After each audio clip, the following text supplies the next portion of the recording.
Good afternoon. Welcome to the second planning session of the day. My name is Chris Sag at Mushkegowuk Council, and I'll be your facilitator and working group member for this session. Our presenter for this session is Ian Schulten. Ian leads the implementation Bringing It Home, a major initiative driving forward community-scale energy efficiency projects. He also leads the development of the ICE network. ICE is a social platform for everyone working in the Indigenous clean energy space. When he's not doing either of those things, you can find Ian outside on the trails or the woodworking shop, making furniture. Originally from the Treaty 6 territory in central Alberta, he is now grateful to live and work on the unceded territory of the Algonquin people in Ottawa, Ontario. Ian, you can begin your presentation. Thanks, Chris, and thanks everybody for joining us today and being here on what is a little bit of a rainy day in Ottawa, but I hope the weather is nice wherever you are. So I'll jump right in and get the presentation here going. So as Chris mentioned, my name is Ian Schulten, and I'm working with an initiative called Bringing It Home around how we take energy efficiency forward in Indigenous communities all across Canada. And thinking about this, the conference topic here around building healthy homes, I wanted to talk a bit about today the connection between energy efficiency and healthy homes. And I think it might be obvious to a lot of you on the line, but a lot of people don't make this connection. And I think it's a really important one for how we can advance energy efficiency and the implications that it has for communities across Canada. So a bit about Indigenous Clean Energy. We're a national nonprofit governed by an Indigenous board, as well as an Indigenous Advisory Council coming from First Nations, Inuit, Métis people all across Canada. And they really guide and inform our programming to make sure that it's always rooted in the immediate needs of First Nations, Inuit, Métis communities across Canada. Our programming centers around four key projects right now. So one is the 2020 Catalyst program. This was our very first initiative, and it's around building clean energy capacity when it comes to getting clean energy projects off the ground, whether that's renewable energy, getting involved in new things like what Six Nations has done with energy storage in Southern Ontario, or what we're talking about here today, energy efficiency, and how do we move that forward. The ICE network, as Chris mentioned, is our online platform. If you're interested in clean energy, you can go there. It's totally free to sign up, and you can ask questions, get insights, see what other communities are working on across the country. The Global Hub looks at how we're taking things global, how we connect with other work that Indigenous communities across the world are doing, how we can share those learnings with each other. And then finally, what's brought me here today is Bringing It Home, is how do we scale up energy efficiency. So I think, you know, a lot of where we started with the 2020 Catalyst program focused around renewable energy. I think that gets a lot of the attention nowadays, is shiny solar panels, big wind farms.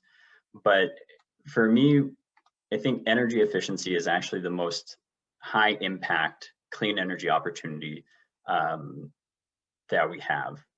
And I say that because, you know, for most communities, I won't read through this whole slide. You can take a look at it. I think a lot of these resonate with communities in different ways. And this is all stuff that we've heard working with the communities that we have across Canada.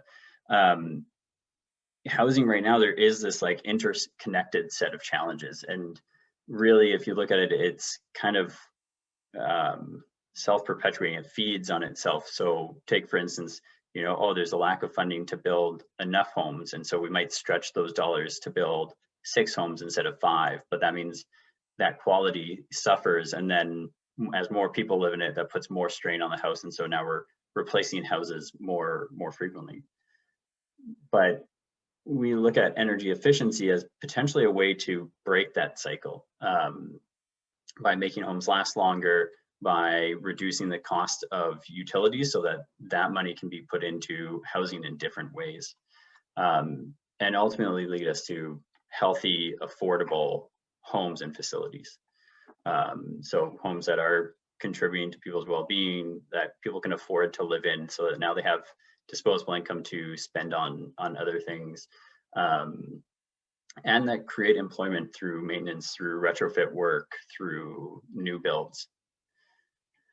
And I think it's really important, because probably one of the number one things you hear all the time is energy efficiency doesn't really go anywhere because it's just not as sexy as a solar panel.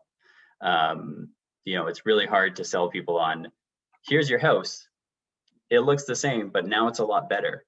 And so one of the bigger drivers, and I think the stronger connection that we have to make when we talk about energy efficiency, is how it helps achieve other goals that are really more important to communities as a whole and individual community members who are living in the homes. So whether that's healthy, you know, addressing how mold and particulate matter affect the air and the quality of life for community members, that it's affordable. Excuse me.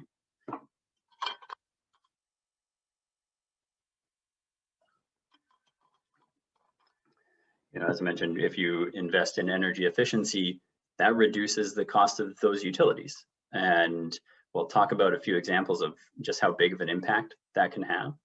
That they're durable, that they last longer. So, you know, if we do have to build 6 homes, those 6 homes now last 10 years longer, so we don't have to replace them as soon as, so we can actually grow the amount of housing that we have and start to address some of the housing shortages, which, you know, leads to those other key pieces here around that there's an abundance of homes and that housing and facilities are actually available for people to live in.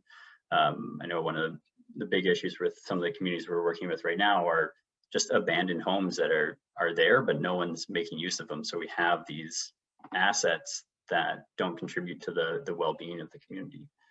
And then some of the other pieces around comfort in the home, that they're not drafty, and you know, you can get a good night's sleep. You can go home and feel safe in your home. And also how it relates to caring for the earth, when those core values for so many people is how do we live and care in connection with the earth, as stewards and as caregivers for the earth. And then one of the other pieces is culturally appropriate housing. How do we use energy efficiency? You know, if we're going to go in and do a retrofit, how do we also think about, well, how are homes being used in a cultural perspective? You know, if you're going to come home and be you know, working through some moose meat and you need a space to do that, well, that's going to create moisture in the home, and it's going to create different ways that it interacts with the home. So how do you kind of address and build the home to match those needs? So what I'm trying to get at here is that we're going to talk about energy efficiency, but it's not really about energy efficiency. It's about achieving these outcomes. And a term that we've been using more and more is this idea of healthy energy living. So how are our homes promoting healthy energy living? And that is kind of a connection of these 3 aspects around health, in terms of healthy homes and that they're contributing to people's well-being. I mentioned this already, but like the particulate matter, the mold, the draftiness and the impacts that can have on youth when it comes to asthma and pneumonia and different issues that have been researched across Canada. But that they also, wrong way, that they use less energy and that they also give energy. It's great. I was talking to Jordan Burnoff, a Cree woman from in Saskatchewan, and she was talking about how, you know, wanting to be able to go home and have that be a positive space for her that actually gives her energy, that she leaves there in a better way than when she came, and that's not the reality for so many people. But then also that it's living. And this was something I read an article around Christmas time that really hit home for me around this idea of living and energy efficiency and how it can really interplay. You know, yes, there's money now that you can spend on other more essential needs, but it also creates jobs. And this article that I was reading talked about this idea of deaths of despair and how suicide rates are a lot higher in First Nation communities. And they were making the link there to a lack of economic opportunities, a lack of jobs. And so if we can look at energy efficiency and investments there to create more jobs and give people those opportunities, well, that's a whole nother sense and a whole nother impact that this can have, and really hits home that idea of healthy energy living. And I mean, as I'm saying all this, I really hope that you guys are putting questions and comments into the chat box, and want to dig into a little bit more. I'm hoping that we'll have a good chunk of time at the end here for some questions and to hear some of your perspectives on some of the stuff that I'm sharing. So it's great for me to talk about this at a high level, but what does this actually look like in practice?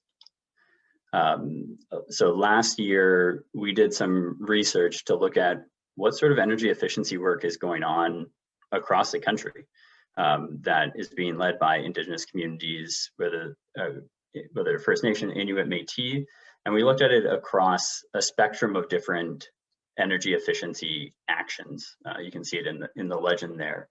And I'll note that we found 127 energy efficiency actions, but that's just in terms of what we could find online. I know for a fact there's a lot more work being done in different ways all across Canada. And this might be in the form of building highly energy efficient new builds. You know, we're seeing some communities build up to passive house standards, which are 80 to 90% more efficient than a code built home. That has real implications for that long-term durability, but the long-term cost of operating that home.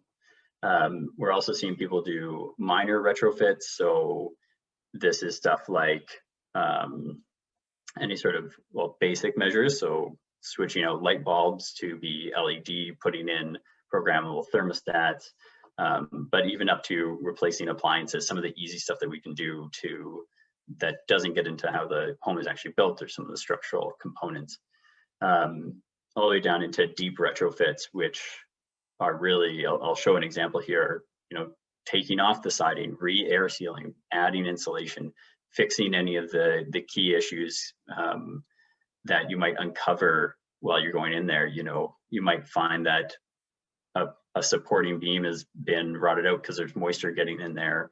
And so you have a chance now to go in and fix and replace that. And then equipment upgrades, a little similar to the minor retrofits. That might be stuff like going in and replacing a furnace or replacing a wood stove. That requires a little bit more work, but still has a pretty significant impact. And then some communities that are just starting with energy audits. So having someone come in and see, okay, well, how is the house performing right now? What are the things that we can actually do, and turn that into a plan to move forward and to do some good energy work and bring that idea of healthy energy living to the homes and communities.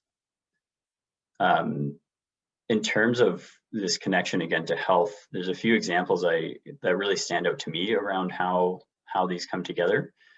One is here in being done by Healthsick First Nation in Bella Bella, BC.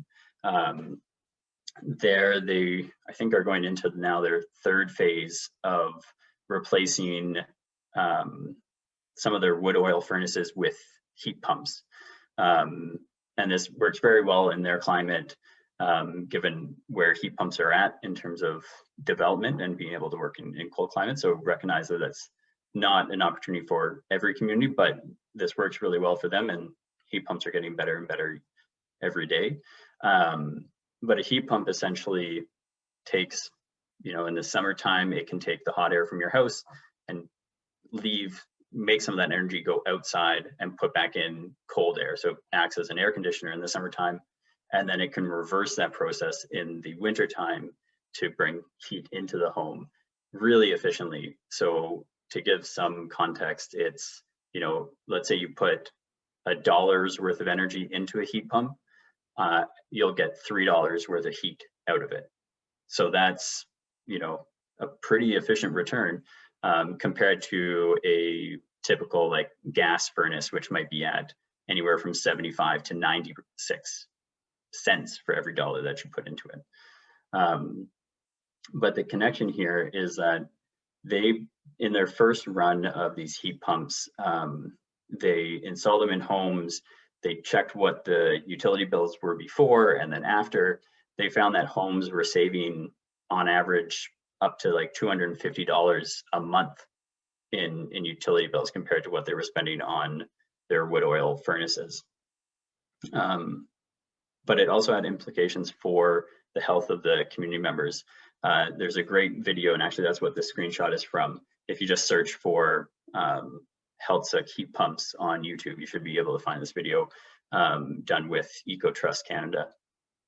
But it's a mom talking about how after they got the heat pumps, she noticed that the coughs and wheezing and runny noses of her kids stopped because the air quality was just that much better and more consistent.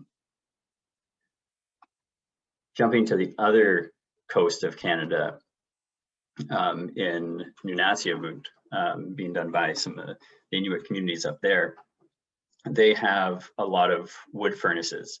And they did some research to look at each of the homes and found that 43% of their housing was inadequately heated with the current wood stoves and current setups.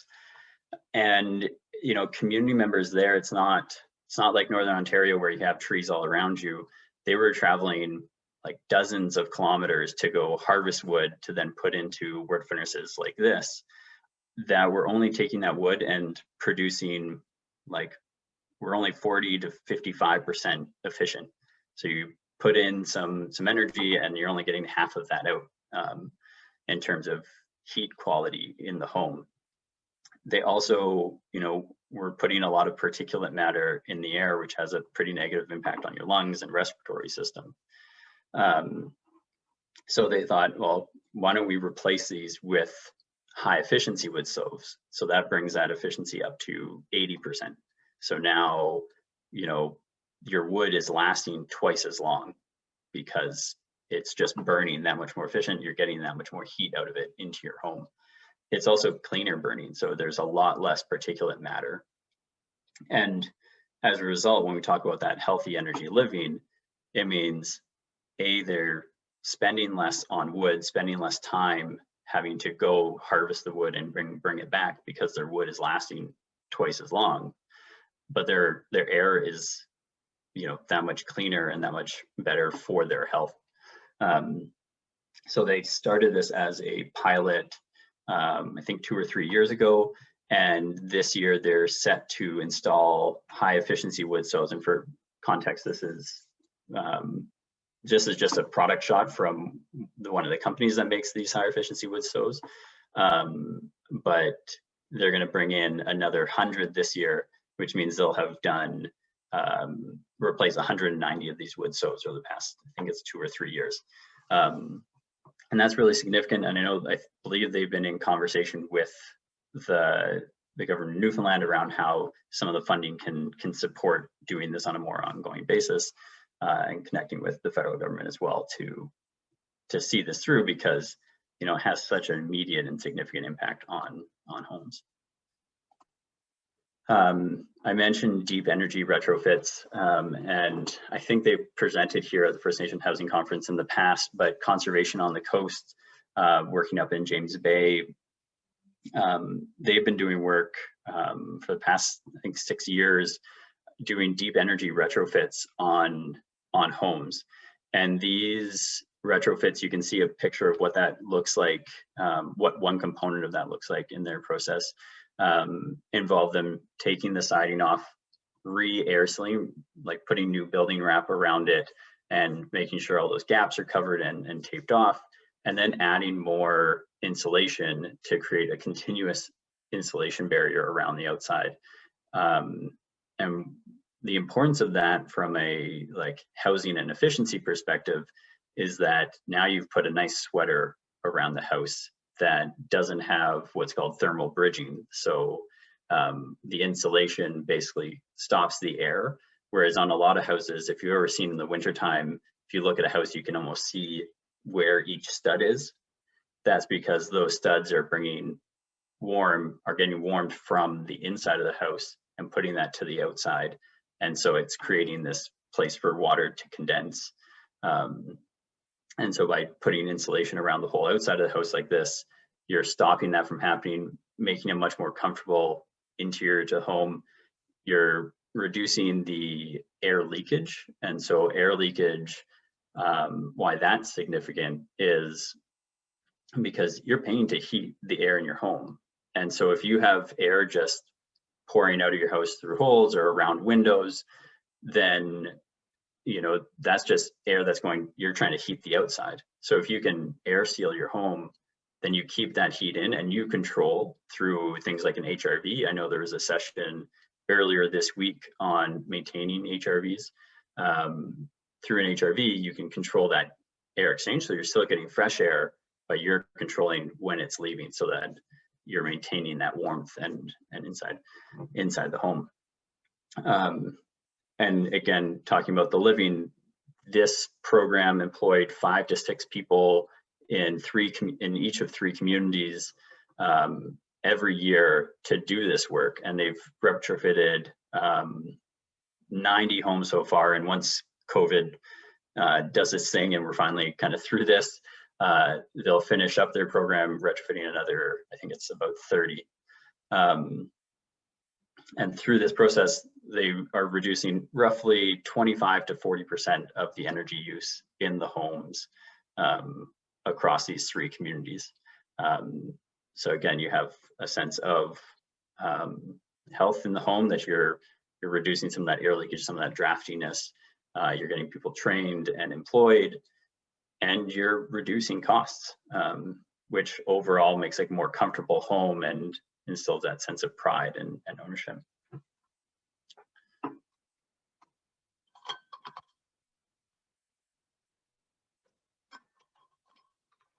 A final example here is from Southern Ontario in Akwesasne. The Mohawk Council of Akwesasne has been, they've started to build really high performance new homes. So they had their local contractors take a passive house building course to understand what are the technical requirements, how do you build to this higher performance that goes beyond the building code. And really one of the key parts to that is a lot of attention to the details, to the air sealing, to how different features are coming in and penetrating the wall around, your outlets and gas and everything.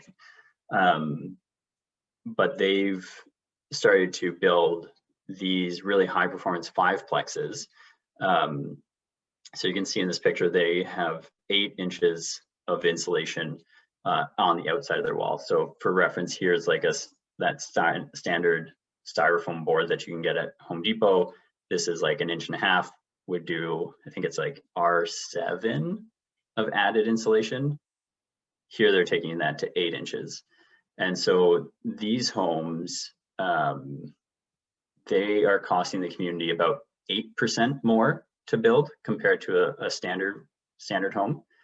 But what's really significant here is it's 8% more, but because of how well insulated it is and air sealed, they can use 43% smaller heating equipment and heating appliances. So they've totally reduced how much mechanical systems that they need to have in the homes, which saves on costs in other ways in terms of maintenance down the road.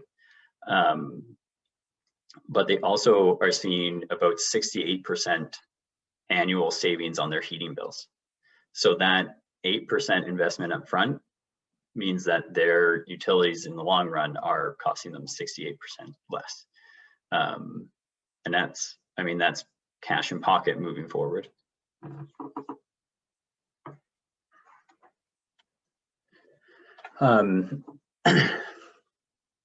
This looks like a very detailed and complicated slide. It's actually a diagram from a report that the American Council for an energy efficient economy. It's quite a mouthful of a name, the ACEEE, as a lot of people call them. They took a look in the States at what an investment in energy efficiency could do when it comes to reducing health impacts. So they identified these kind of common issues in homes that have negative health impacts, whether it's humidity and condensation, the dust and mold and allergens, and how those relate to energy efficiency and the health issues that those can reduce. You know, I've mentioned stuff around the runny nose, around the headaches, bronchitis, pneumonia. All of those things can be directly linked to these issues. And by taking some energy efficiency measures like filtering the air by air sealing it so you don't have just air leaking into your home, you're controlling it to put it through a filter. You can start to have really actual impacts on reducing the number of times that people have to go to the hospital, which that obviously has a huge benefit for those people, especially when you're in more of a rural community where that takes time to get to that hospital. But also from a provincial and federal perspective, that's, you know, saving healthcare dollars. So, you know, we talk a lot about where can the money come from for this sort of work. I think this aspect of investing in energy efficiency as preventative for healthcare is a really huge opportunity that we need to talk about a bit more. And so this report here, for some context, they estimated that doing this sort of investment in energy efficiency could save more than $228 million a year. That's in the US. Obviously, they have a much bigger population, which is $2.9 billion over 10 years for the US. So we can scale that down a bit for Canada, given that we have about a third of the population. But the US isn't the only place that's been looking at this. Other countries like the United Kingdom have been doing this for years now. They invested $45 million into energy efficiency as a preventative health strategy. And they did that into 9,000 homes. So that's about $5,000 a home if you just do the really simple math there. And as a result, their kind of post-survey are finding that those measures, those homes that had those measures, the people who were living there reported a 36% improvement in their general health and a 35% improvement in their mental health. And that's major. I mean, for so many people, that can be a huge difference. In New Zealand, they invested $340 million in 2009. And they've been doing some research now around, okay, well, what's now the impact of that investment? And they're estimating that it'll be about $951 million in terms of healthcare reductions. So that's $951 million saved on the healthcare system, which is about, for every $1 invested in energy efficiency, $4 in healthcare savings. So I think it's a really big conversation that in Canada, I know there's a bit of work being done. I know there was some research done in Northern Ontario and some communities there around some of these issues, but really making this connection could open up other doors for doing this sort of work in communities. That it's a conversation really needs to be had. To get practical, and I'm just watching time here, how does this play out with mold? So to give a really clear example, when we talk about energy efficiency, we mentioned, you know, air sealing and insulating homes to keep the heat in and allow you to control it through mechanical ventilation like HRVs.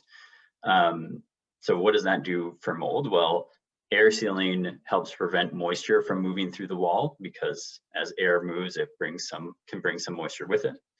Insulating homes stop some of the cold spots. So if you ever look and you see, oh, well, I can see up at my roof, I can see kind of consistent areas where mold is growing, because that idea of thermal bridging around those studs that are they might be bringing cold air, not cold air, but transferring the cold from the outside into your room. Those cold spots, that's where any moisture you have in your air want to condense, and that gives all the food for mold. And then the ventilation, because you're going to make the home that much tighter, you have to still ventilate the home.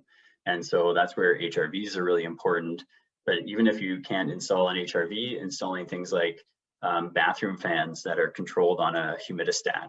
So whenever they sense that moisture in the air is over a certain percentage, then they can turn on and start pumping that out. That'll help keep the moisture levels down in the home, which can help reduce the occurrence of mold. So that's, kind of a step-by-step of how this can be connected to some really real health issues in communities. So how do we do this for all homes now and for future generations? That's kind of the question that we're trying to answer here with this new initiative that we're working on called Bringing It Home. So in this program, we're working with 5 guide communities across Canada. These are First Nation and Métis communities, to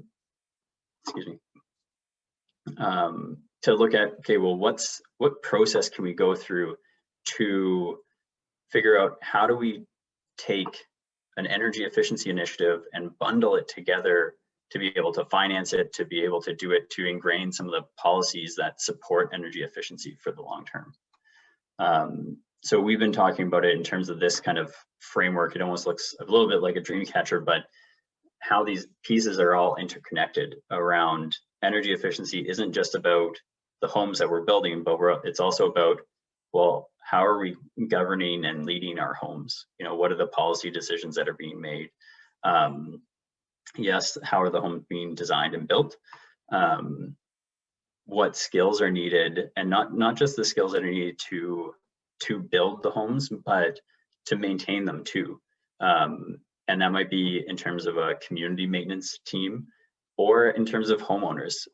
I've heard a lot of people in the communities we've worked with who say they don't actually know what some of their responsibilities are when it comes to maintaining their home.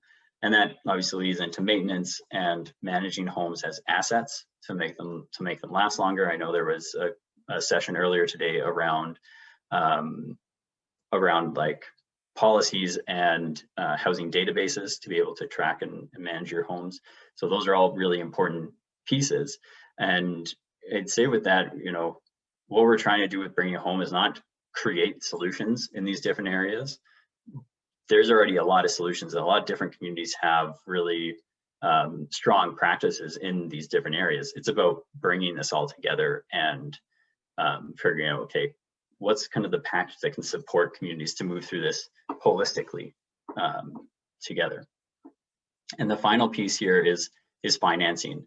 And that's the big question that I think everyone always has, is how do we, well, that's great, how do we actually fund it? And that's a question. It's going to be about how do we package it and bring in different sources of financing. We actually just released a report today.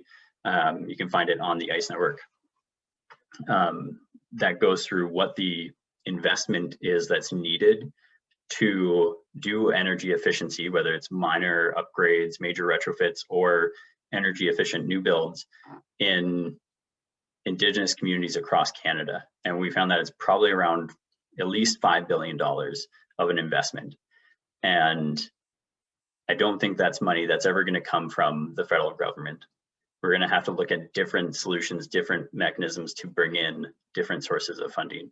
And again, there's some really great work that's being done by communities across country. And it's about how do we bring that together and bring different players in to create a space where we can really move the ball forward.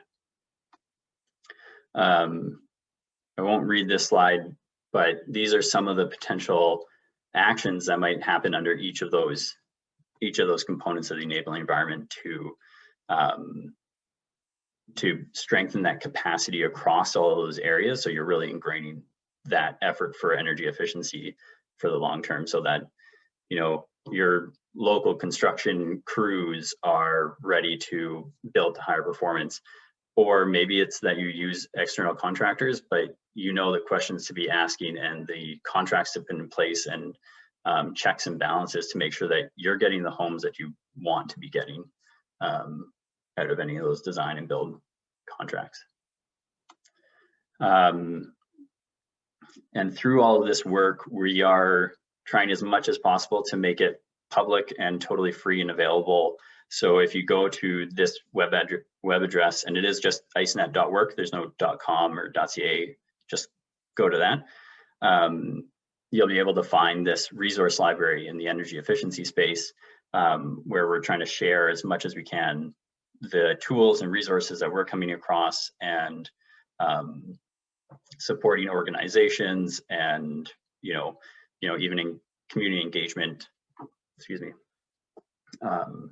community engagement supports to start having those conversations around, okay, how do we move this forward together? And I hope I didn't talk too fast for anyone. I know I can get into a bit of a groove there, but that is my last slide. So I'm hoping we have plenty of time here for some questions and answers. Hey, Ian, it's Chris here. We have questions for you. Would the heat pump work in Northern Ontario?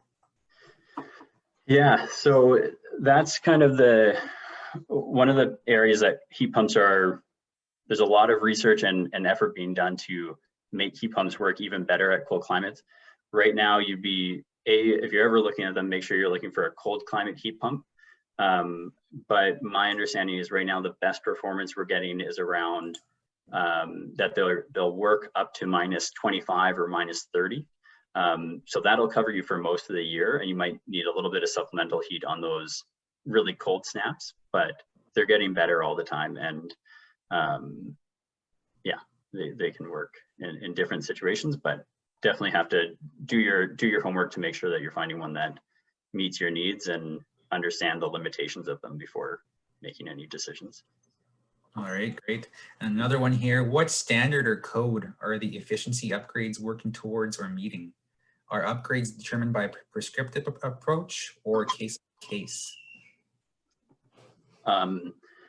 Right now, there's a couple of standards out there that are trying to set out retrofit like metrics and standards for retrofits to meet. So I mentioned Passive House, they are developing a retrofit standard. Net zero, which will, I think by 2030 is going to be the national building code. The Canadian Home Builders Association is working on a net zero energy retrofit standard, so they can go in and actually assess that you meet it. But I would say largely it's more on a case-by-case basis of how homes are going and approaches that community are going towards. For some contexts, it can come down to dollars and cents.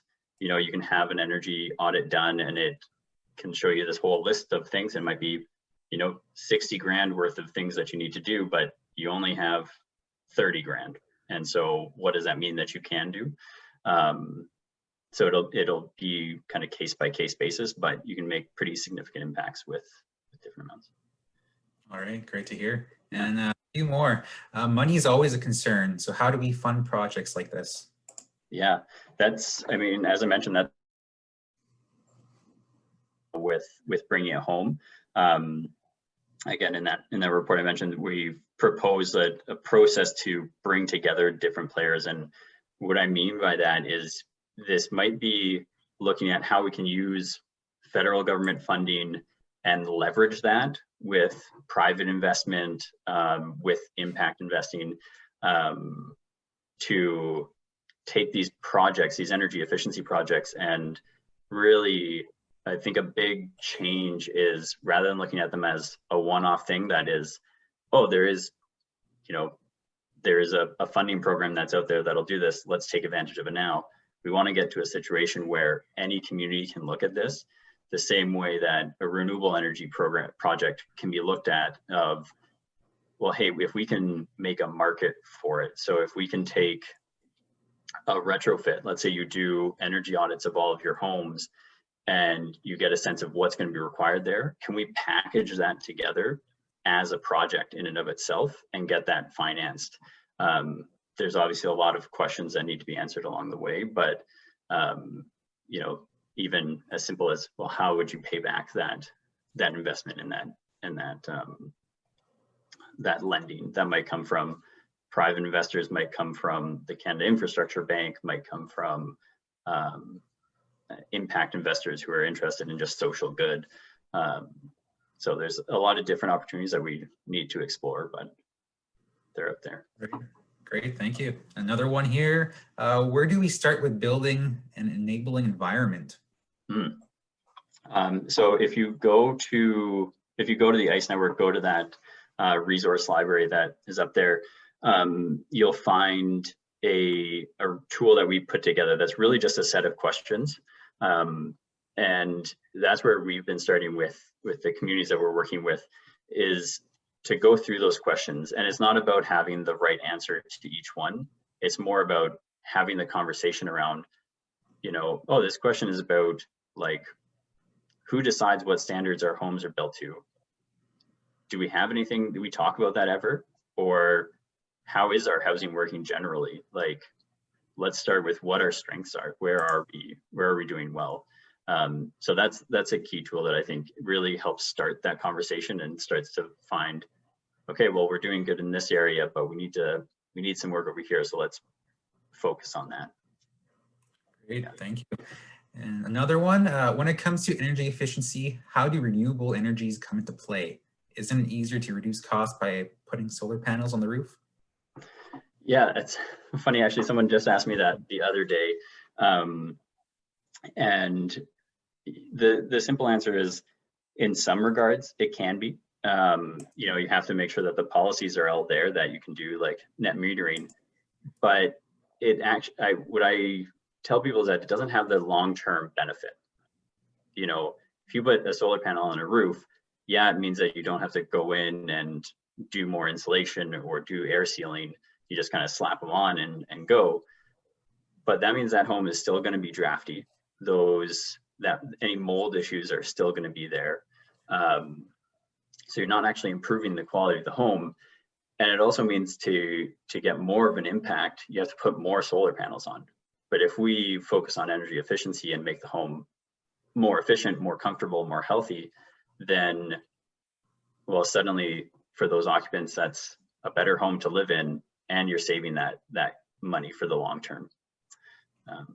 And you're also, yeah, not having to use solar panels, which have their own implications of mining and things. Yeah. Great, thank you. We just have one general comment here regarding the addition of exterior foam board insulation. We need to be aware of reducing the ability of the wall system to dry to the exterior and trapping moisture within the wall assembly. This individual, he left his email, so I'll provide it to you after the session. Yeah, for sure. And I mean, it's a key part of building science, is making sure that the way we're building walls, yeah, yes, drying is important, but if we keep the moisture out of that wall with vapor barrier on the inside and this air sealing and pieces on the outside, then yeah, there's different ways to manage it. Yeah, happy to have a conversation about that. Yeah, perfect. And that's all the questions and comments we have for this session, Ian. Perfect. So thanks, Bob, for your presentation. Thanks for taking the time out Yeah. of your busy schedule. Great to hear all the energy efficiency efforts across Canada from First Nation communities. Yeah, there's a lot of great work out there, and all I can say is just try to connect with them. And yeah, shoot me a message if you guys have any questions. I'd love to chat and make any connections we can. Yeah, we also commissioned a print from a First Nation artist, Daryl Big George, so we'll get that to you. Wow, that's beautiful. Right there. Amazing. Yeah, and thank you guys so much. Passport to prizes code should be coming up any moment. Oh, there it is. It's apply. So just write that down, because we have some good prizes this year, such as a Google Chromebook, a Roomba vacuum, a bunch of gift cards. So make sure to write that down, apply. And yeah, once again, Ian, thanks for your presentation. It was great to see you, and thanks for your time. Perfect. To all our participants, we have a brief 5-question survey at the bottom of your page. So if you don't mind, just fill it out, and your feedback is very important to us. And lastly, just for a reminder that at 3 p.m. there's a comedy show by Derek Starlight. So join in with us at 3 for that. And thank you, and enjoy the rest of the conference. Thanks a lot, guys.